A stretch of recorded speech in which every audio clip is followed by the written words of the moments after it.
I ran into this last week, so fixed it for me. Linking a bank account on Weebly is straightforward, and I'll walk you through it step by step. Step 1. Log into your Weebly account. Start by logging into your Weebly account using your credentials. This will take you to your dashboard where you can manage your site settings. Step 2. Navigate to Settings. Once you're on the dashboard, locate the Settings option in the left-hand menu.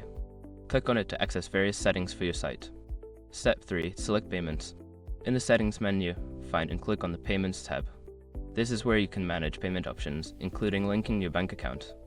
Step 4. Connect your bank account. Look for the option to connect bank account and click on it.